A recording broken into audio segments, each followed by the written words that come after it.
All right, today we're going to start our new novel. It's called My Brother Sam is Dead. And we're going to be looking at chapter 1 today and tomorrow, and then chapter 2 on Thursday and Friday. This book takes place in North America during the time of the American Revolution. And so take 2 minutes to complete the quick write. What do you think life was like for people that lived in North America during the 1700s? Why do you think this? Take 1 to 2 minutes to silently write down what you think their life was like. How did they get around? What kind of houses did they live in? What did they eat? What did they wear? Write that down and press play when you're ready to get started. Our focus question for today is, what caused the conflict between Sam and his father in chapter 1? And what do their disagreements reveal about them as people?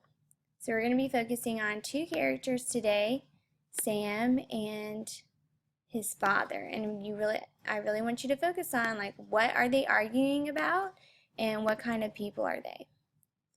Before we get started, there's 3 words we want to talk about. The first word is tavern. And that's just a place, it's kind of like a restaurant where they sell drinks and food. Our main character, Tim, and his family, they own a tavern. The second one is agitator.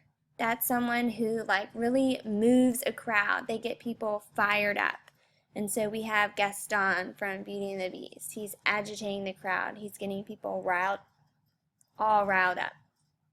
And then the third one is treason. It's when you betray your own country, when you attempt to take over the government. It's called treason. All right, so as we begin reading, we're going to do our CSPS strategy, and we're going to be thinking about our main character, Tim. And so we know Tim has an older brother, Sam, and Sam and the father get in a fight. But right now, as we're reading, we just want to focus on Tim. Who is he? Where is he? That shouldn't say Homer, that should say Tim. Fix it in box 3, it should say Tim. What's Tim's problem? How do you know? And then how does he try to solve his problem? All right, I'm on page 1 in your text. It was April, and outside in the dark, the rain whipped against the windows of our tavern, making a sound like muffled drums. We were concentrating on our dinner, and everybody jumped when the door slammed open and banged against the wall, making the plates rattle in their racks. My brother Sam was standing there, wearing a uniform. Oh my, he looked proud. All right, so I already have a clue about the setting. I know that it's April. I know that it is raining. It's an April rainy night, and they're at the tavern. So for setting, press pause and write this down. The setting is a rainy April night at the tavern. A rainy April night at the tavern. Press pause to write down your answer and play when you're ready to get started. Now I'm on page 2. Sam, my mother said, we hadn't seen him since Christmas. Shut the door, Father said. The rain is blowing in. That's the way Father was. Do right first and then be friendly. But Sam was too excited to pay attention. We've beaten the British in Massachusetts, he shouted. Who has beaten the British? Father said. Sam shut the door. We have, he said, with his back to us as he slipped the latch in place. The Minutemen. The damn lobsterbacks marched out of Boston yesterday. They were looking for Mr. Adams and Mr. Hancock, and they marched up to Lexington. Some of the Massachusetts Minutemen tried to stop them there in the square, but there were too many British, and they got through and went up to Concord looking for ammunition stores. But the Patriots got the stores hidden mostly, and they didn't find much. And then, when they turned around and went back, the Minutemen hid in the fields along the roads and massacred them all the way back to Boston. Now, let's pause for a second. We know Sam is talking about the Battle of Lexington and Concord. And we know that Sam is, he is part of the Minutemen. And he's excited because he feels like the Minutemen won at the Battle of Concord. And now he's come home to tell his family all about it. So that gives us another clue about our setting. We know that this is days after the Battle of Lexington and Concord. So add that down here. The story takes place days after the Battle of Lexington and Concord. Press pause to write down your answer and play to get started again. Nobody said anything. They were silent and shocked. I couldn't take my eyes off him. He looked so brave. He was wearing a scarlet coat with silver buttons and a white vest and black leggings halfway up to his knees. Oh, I envied him. He knew everybody was staring, but he liked being the center of attention, and he pretended it was just an ordinary thing, and he was used to it. I'm starved, he said, and sat down at the table. I started out from Yale at 6 o'clock this morning and didn't stop to eat all the way. Okay, I'm going to pause. So, in this paragraph at the bottom of page 2, we get a little bit of insight about who Tim is. Tim is telling the story. So write that down where it says character. Tim, the main character, is telling the story. And if someone is telling a story about their life, that's called first person. So write in the box, write Tim is telling the story from a first person perspective. Press pause to write that down and then play to get started. And we also know that Tim really looks up to his brother, right? He's looking at everything he's wearing. He says, I couldn't take my eyes off of him. And he says that he envied him. That lets us know he wants to be like him. So in the second part where it says character, write Tim looks up to his big brother Sam, and he wants to be like him. Press pause to write down your answer and play when you're ready to get started. And now we need to think about what's Tim's problem. Right now we know Sam has come home and that has a little bit to do with the problem. So let's keep reading. Middle of page 3. There were 7 of us at the table in the tap room.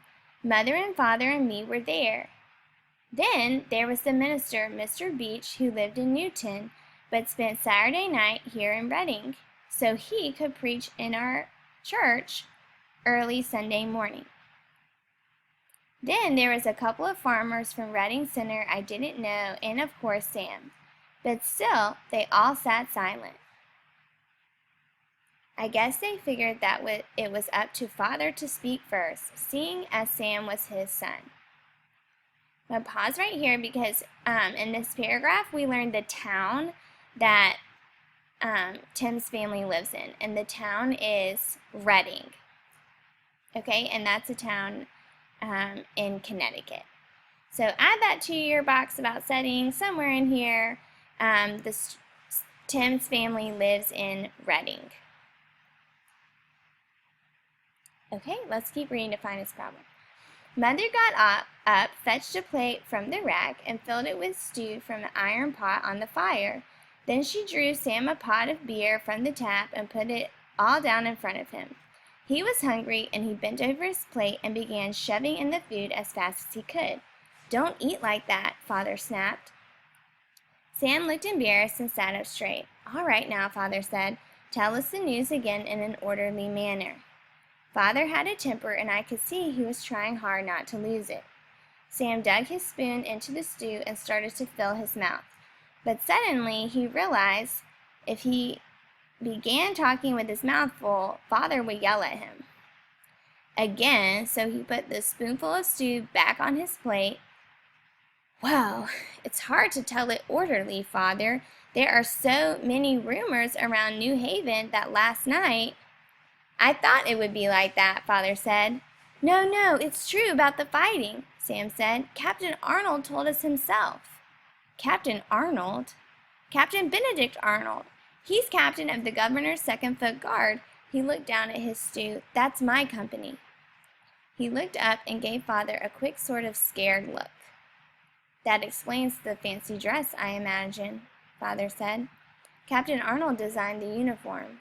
Never mind, tell the story. Well, the beginning was when the lobsterbacks— By that I suppose you mean the soldiers of your king, Father said. He was still holding on to his temper. Sam blushed. All right, the British troops. From the garrison in Boston, they marched up to Lexington looking for Mr. Adams and the rest, but they got away. Somebody signaled them from some church steeple in Boston, so when the British, got up to Lexington, there wasn't anybody there except the Minutemen. Then the shooting started. Mr. Beach put his hand up to stop Sam. Who shot first, Sam? Sam looked confused. Well, I guess the British. That's what they said in New Haven. Who said? Well, I'm not sure, Sam said. I guess it's hard to tell in a battle, but anyway, Sam, Father said. Who do you think fired first? I don't know, Father, I don't know, but anyway, I should think it might matter to know, Sam, said Father. Why does it matter? Sam was beginning to lose his temper the way he did.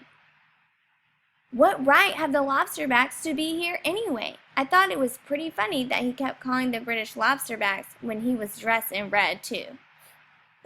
So Tim's trying to say that Sam also looked like a lobsterback because he was dressed in red. All right, Mr. Beach said. Let's not argue the point. What happened then? Yes, sir, Sam said. So anyway, some men were killed, I don't know how many, and then the British went on up to some place called Concord looking for the ammunition stores there, but they didn't find very much and turned around and started back to Boston. That's when the Minutemen really peppered them. That's another word for, shot at them a lot. They chased them all the way back home. Quickly, Sam began to eat his stew before they had time to ask more questions. Damn it, that's rebellion, one of the farmers said. They'll have us a war yet. Mr. Beach shook his head. I think men of common sense will prevail. Nobody wants rebellion except fools and hotheads. That's not what they say in New Haven, sir, Sam said. They say the whole colony of Massachusetts is ready to fight, and if Massachusetts fights, Connecticut will fight too. Finally, my father lost his temper and slammed his hand down on the table, making the plates jump. I will not have treason spoken in my house, Sam. Father, it isn't treason. Father raised his hand, and for a moment I thought he was going to reach across the table and hit Sam. But instead, he slammed it down on the table again. In my house, I decide what constitutes treason. What have they been teaching you at college? Mr. Beach liked peace. I don't think the people of Reading are anxious to fight, Sam, he said. Sam was nervous, but being Sam, he was bound to argue. You get the wrong idea from Reading, sir. There's a lot more Tories in this part of Connecticut than in the rest of the colonies. In New Haven, there aren't so many Loyalists, and in some towns there aren't any at all. So Tories and Loyalists are the same kind of people. They are the people who are loyal to the king, King George III, and they don't want war. Oh, Sam, Mr. Beach said, I think you'll find that loyalty is a virtue everywhere. We've had these things before, the vicious nonsense of those madmen dressing up like Indians and throwing tea into the Boston harbor. And if wetting a few hundredweight of tea would stop the mightiest army on the face of the earth. It's talking about the Boston Tea Party. These agitators can always manage to stir up the passions of a people for a week or so, but it never lasts. A month later, everyone's forgotten it except the wives and children of the men who managed to get themselves killed. Sir, it's worth dying to be free. That made Father shout. Free? Free to do what, Sam? Free to mock your king, to shoot your neighbor, to make a mess of thousands of lives? Where have you been getting these ideas? You don't understand, Father. You just don't understand. If they won't let us be free,